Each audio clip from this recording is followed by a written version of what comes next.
السلام علیکم ورحمۃ اللہ وبرکاتہ۔ وعلیکم السلام ورحمۃ مفتی صاحب، امید آپ مزاج بخیر ہوں گے۔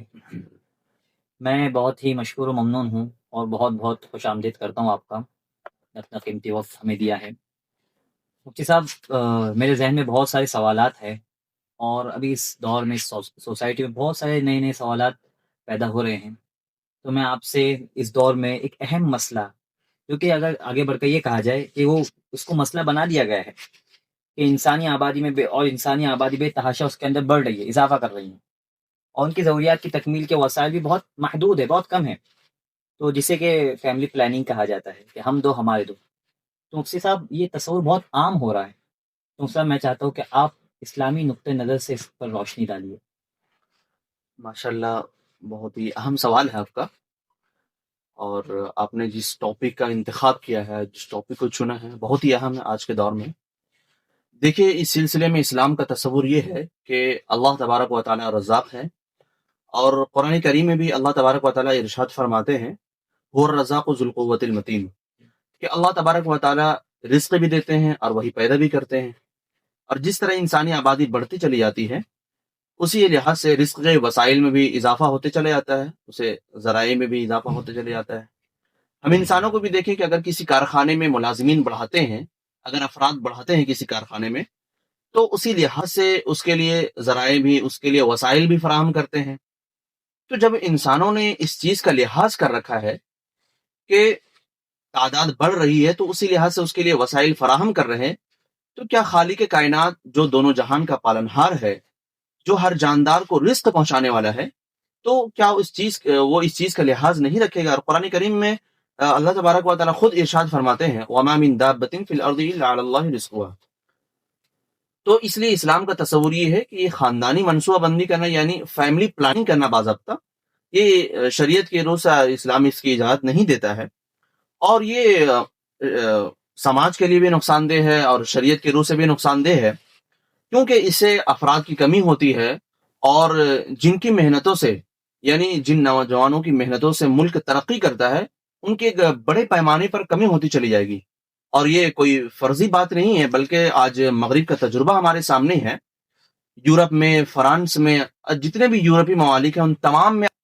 افرادی قوت کی بڑے پیمانے پر کمی ہو گئی ہے، اور پاپولیشن ان کی گھٹ رہی ہے، اور وہ تارکین وطن کا استقبال بھی کرتے ہیں۔ یہاں تک کہ میں آپ کو بتاتا چلوں کہ چین نے بھی فیملی پلاننگ کو بہت ہی قوت کے ساتھ اس نے شروع کیا تھا،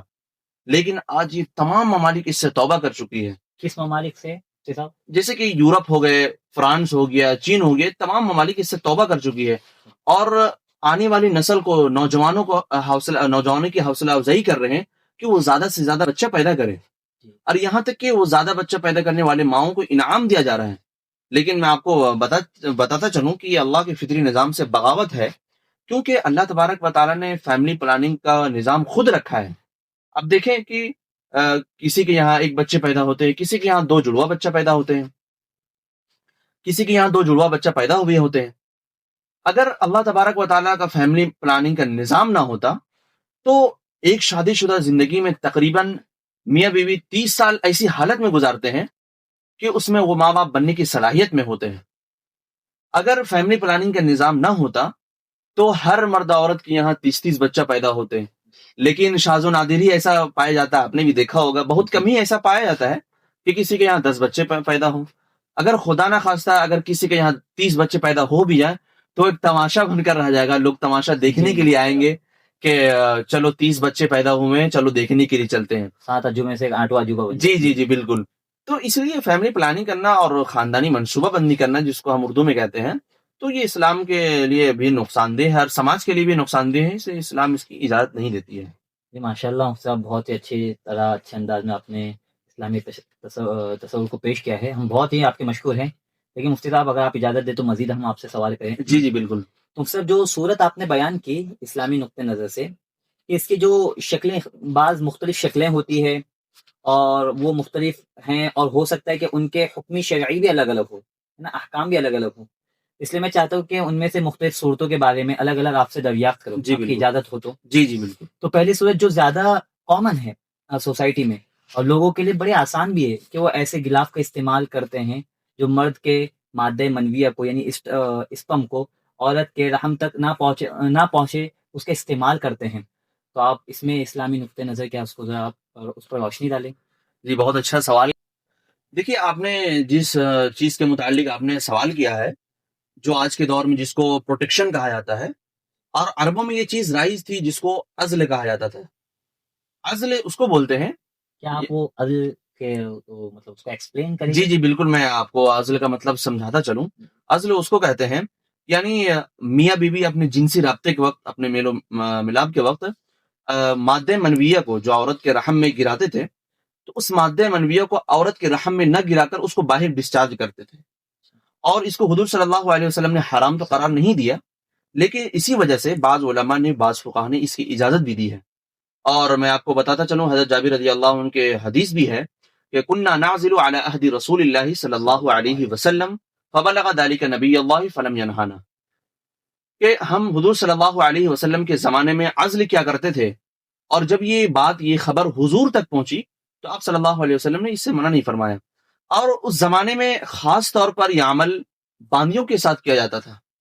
اور باندیوں کے ساتھ اس وجہ سے کیا جاتا تھا کہ جو باندی حاملہ ہوتی تھی یا پریگننٹ ہوتی تھی، اور ان کے اولاد، ان کے بچے ہوتے تھے،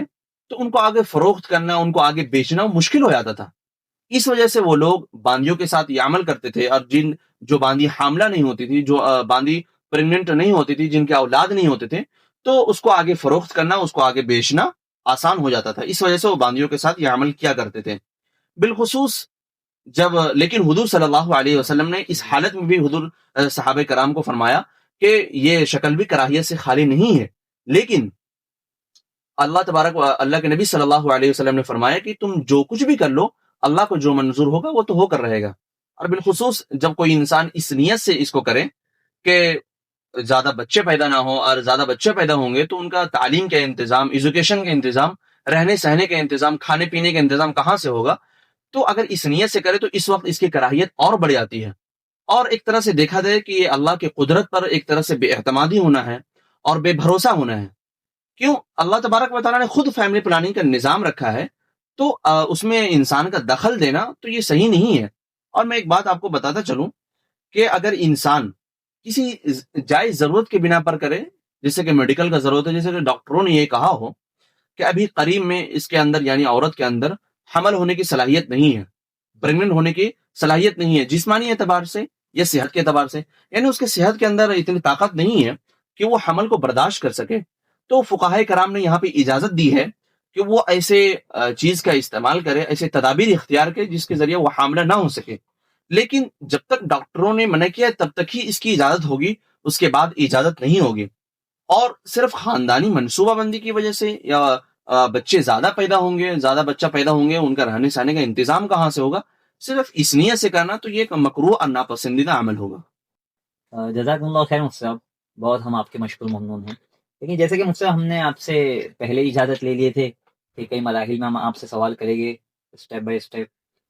اور اسی سے متعلق ایک دوسرا سوال ہے مفتی صاحب کہ فیملی پلاننگ کے لیے استعمال ہونے والا ایک اور طریقہ ہے جو کہ بہت کامن ہے، اور جیسے کہ دوائیوں کا استعمال، وہ کیوں استعمال؟ جیسے کہ حمل کے استقرا کو روک دے، یعنی مرد عورت کا تعلق تو ٹھیک طریقے پر ہو، اس میں مادہ منویہ کو عورت کے رحم میں جانے سے روکا نہ جائے، لیکن ایسی میڈیسن کا استعمال کیا جائے کہ عورت کو حمل ہی نہ ٹھہرے،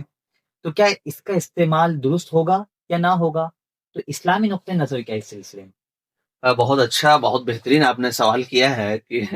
ایسی میڈیسین کا استعمال کرنا۔ ماشاءاللہ بہت بہترین آپ کا سوال ہے۔ دیکھیے اگر میڈیکل ضرورت کا تقاضا ہو تب تو اس کی گنجائش ہوتی ہے، جیسے کہ ڈاکٹروں نے یہ کہا ہو کہ اگر عورت کا حمل ٹھہر گیا تو بچے کا مرض میں مبتلا ہونے کا اندیشہ ہے، یا ماں کی جان کو خطرہ ہے، اس کی ہلاکت کا اندیشہ ہے، تو ایسی صورت میں ایسی ادویہ اور ایسی میڈیسین کا استعمال کرنے کی اجازت ہوگی۔ اور ایک صورت یہ نکلتی ہے کہ اگر ایک بچہ پہلے سے موجود ہے، چند مہینوں کا ہے، جو چند دنوں کا ہے، اور ہم اندیشہ ہے کہ اگر عورت کا حمل ٹھہر گیا یا پریگننٹ ہو گئی تو عورت کا دودھ رک جائے گا اس بچے کے لیے، تو چونکہ یہ بھی ایک معتبر مجبوری ہے، اور یہ بھی ہو سکتا ہے کہ عورت ایک ساتھ دو چھوٹے بچوں کی پرورش نہیں کر پائے گی، تو چونکہ یہ بھی ایک معتبر مجبوری ہے، تو ایسی صورت میں علماء نے، فقہاء نے اس کی اجازت دی ہے کہ وہ ایسی ادویہ اور ایسی میڈیسین کا استعمال کرے کہ جس کے ذریعے سے وہ حاملہ نہ ہو سکے، اور میں آپ کو یہاں پر ایک بات اور بتاتا چلوں کہ فقہائے کرام نے یہاں پہ ایک بات لکھی ہے کہ جو نطفہ عورت کے رحم تک پہنچ چکا ہے اس کو کسی تدبیر کے ذریعے ضائع کرنا، کسی کے ذریعے ختم کرنا اس کو، یہ جائز نہیں ہے، لیکن ضرورت کی بنا پر اس کی جائز ہوتی ہے، لیکن جائز ضرورت کی بنا پر ہی اس کی اجازت ہوگی، جب تک ڈاکٹروں نے منع کیا ہے تب تک۔ اس لیے حاصل یہی ہے کہ اگر جائز ضرورت کی بنا پر ہو تب تو اس کی گنجائش ہوگی، لیکن صرف معاشی خوف کی وجہ سے کرنا تب تو اس کی گنجائش نہیں ہوگی، شریعت اس کی اجازت نہیں دیتی ہے۔ یعنی شریعت میں جو ڈاکٹر یعنی ماہر ڈاکٹر کے بات کا بھی مطلب وہ لحاظ رکھا لحاظ گیا۔ رکھا گیا، جی جی۔ جزاک اللہ مقصد صاحب، بس بڑی خوشی کی بات ہے کہ آپ نے بہت قیمتی وقت آپ ہمارے ساتھ بتا رہے ہیں، اور ایک آخری سوال ہم آپ سے کرنا چاہیں گے، لیکن ایک اہم سوال جو کہ سوسائٹی میں بہت کامن ہے، جس کو کہ ایبوشن کے نام سے جانا جاتا ہے۔ تو مفتی صاحب، جیسے کہ بچوں کی پیدائش کو روکنے کے لیے جو ایبوشن کرایا جاتا ہے، تو افسوس کی بات یہ کہ یہ سوسائٹی میں اکثر ہاسپٹلس وغیرہ میں یہ عام رواج ہو گیا ہے۔ اور میں مزید آپ سے اگر سوال یہ کرتا چلوں کہ بعض جگہ تو ڈاکٹروں نے اس کو اپنے آمدنی کا ذریعہ بھی بنا دیا ہے۔ تو مفتی صاحب، آپ شریعت کے روح سے اور اسلامی نقطۂ نظر سے، اسلامی نقطۂ نظر کیا ہے اس کو ذرا آپ بتائیے گا۔ دیکھیے، انسانی جان کو ہلاک کرنا یہ بہت بڑا جرم بھی ہے اور بہت بڑا گناہ بھی ہے، حرام بھی ہے، چاہے انسانی جان عورت کے رحم میں ہو یا باہر ہو۔ جیسے کہ ابھی ایک بچہ پیدا ہوتا ہے اور اس کو کوئی شخص گلا گھونٹ کر مار دیا، تو اس کا گناہ اتنا ہی ہوگا جتنا ایک جیتے جو شخص کو مارنے کا ہے، قتل کرنے کا ہے۔ تو اس وجہ سے اسلام کا تصور تو یہ ہے کہ یہ چیز جائز نہیں ہے۔ دوسری بات، حضور صلی اللہ علیہ وسلم نے فرمایا کہ اگر کسی عورت کے رحم میں بچہ ہے اور کوئی شخص عورت کو مارتا ہے اور اس مارنے کی وجہ سے وہ بچہ ہلاک ہو جاتا ہے یا وہ بچہ مر جاتا ہے، تو ایسی صورت میں اس بچے کا تاوان اور اس بچے کی دیت اور زیمان وہی ہوگا جو ایک زندہ شخص کو قتل کرنے کا ہوتا ہے۔ یعنی حضور صلی اللہ علیہ وسلم نے ماں کے پیٹ میں جو بچہ ہے اس کا وہی درجہ دیا ہے جو ایک شخص دنیا میں چل پھر رہا ہے، دنیا میں جی رہا ہے۔ اسی وجہ سے یہاں فقہائے کرام نے ایک بات لکھی ہے کہ جس عورت کے رحم میں بچہ ہو اور کوئی عورت اس رحم کو اور اس کے رحم میں جو بچہ ہے اگر اس کو اسقاط کرا دے، یعنی ایبوشن کرا دے، اس کو ضائع کرا دے، تو یہ حرام ہے۔ اور ہمارے یہاں مشہور فقیہ ہیں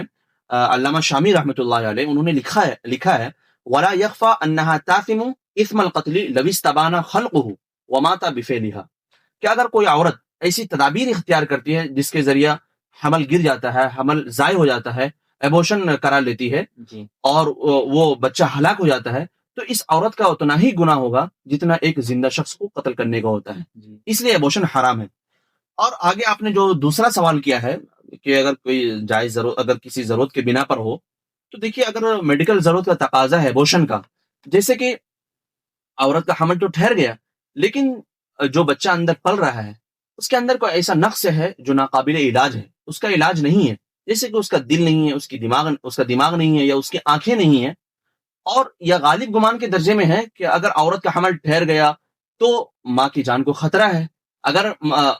حمل کو اسقاط نہیں کرایا گیا، ایبوشن نہیں کرایا گیا، تو ماں کی جان کو خطرہ ہے۔ تو ان تمام صورتوں میں دیکھا جائے گا کہ اگر بچہ جو ماں کے پیٹ میں پل رہا ہے اگر وہ 16 ہفتے سے نہیں گزرا ہے، یعنی 16 ہفتے سے تجاوز نہیں کیا ہے، اور 16 ہفتے کے اندر ہی اندر وہ بچہ ابھی پل رہا ہے، تب تو اس کی اجازت ہوگی اور اس کی گنجائش ہوگی۔ اور موجودہ زمانے میں جبکہ ہمارے ملک میں کچھ شرپسند لوگ اور کچھ فسادی لوگ ہیں جو مسلمان عورتوں کے ساتھ غلط حرکتیں کرتے ہیں، اور خدا نہ خواستہ اس کا حمل ٹھہر جاتا ہے، تو اس کو آگے زندگی گزارنا مشکل ہو جاتا ہے، یعنی مسلمان لڑکیوں اور مسلمان عورتوں کے ساتھ۔ تو چونکہ یہ بھی ایک معتبر مجبوری ہے، تو ایسی صورت میں بھی یہ عورت اور یہ لڑکی ایبوشن کرا سکتی ہے، لیکن یہ اسی وقت ہوگا جبکہ وہ 16 ہفتے کے اندر ہی اندر ہو۔ اگر 16 ہفتے سے وہ بچہ تجاوز کر گیا، یعنی اس بچے کا 16 ہفتے سے زیادہ گزر گیا دن، تو اب ایبوشن کی اجازت نہیں ہوگی، کیونکہ 16 ہفتے کے بعد اس بچے کے اندر میں جان آ جاتی ہے۔ تو اب اگر کوئی شخص ایبوشن کراتا ہے تو اس کا گناہ اتنا ہی ہوگا جتنا ایک زندہ شخص کو قتل کرنے کا ہوتا ہے۔ اس وجہ سے شریعت نے اس کو منع کیا ہے۔ اور میں آپ کو بہت افسوس کے ساتھ ایک بات بتاتا چلوں کہ یوں تو حکومتیں بہت انسانی ہمدردی کا نام دیتی ہے، لیکن میڈیکل لائن سے جو لوگوں پر ظلم ہو رہے ہیں اس کے بارے میں کبھی نہیں سوچتی ہے۔ جی واقعی مفتی صاحب، آپ نے جو اس پر اپنا جو آپ نے جواب پیش کیا ہے، واقعی بڑے بہترین انداز میں آپ نے پیشکش کی ہے۔ مطلب گویا کہ آپ سے آپ کے بات سے یہ محسوس ہوتا ہے کہ شریعت کی روح سے مطلب ہر اعتبار سے خیال رکھا گیا ہے، جی جی اور بالکل. ساتھ ہی ساتھ میں مزید میڈیکل لائن سے بھی اس بات کا خوب خیال رکھا گیا ہے، جی جس جی کے بارے میں آپ نے وضاحت کی، تو واقعی جزاکم اللہ میں خیر. آپ کو ایک بات بتاتا چلوں کہ شریعت میں ہر چیز کا سائنسی اعتبار سے جو چیزیں ہیں، جو نئے نئے وسائل پیدا ہو رہے جی ہیں، جی جی ان تمام چیز کا شریعت میں خیال رکھا گیا. ایسا نہیں ہے کہ شریعت ہر چیز سے منع کرتی ہے اور ہر چیز کو روکتی ہے، نہیں، بلکہ اس کو ایک حدود ہے، ایک جی دائرے ہیں. قرآن حدیث کی روشنی میں اس کو دیکھا جا سکتا ہے اور لوگوں کو اس کے بارے میں جانکاری ہونی چاہیے. جی جزاک اللہ. جی جزاکم اللہ مفتی صاحب، جزاک اللہ خیر حسن جزا. دراصل میں سوچا آپ نے بڑا قیمتی وقت دیا تو کیوں نہ بڑے اہم اور شاد و نادر سوالات میں آپ سے پوچھوں، اور جزاکم اللہ آپ نے بڑا تشفی بخش جواب دیا ہے. میں آپ کا بہت مشکور ممنون ہوں. جزاکم اللہ خیر و احسن الجزا.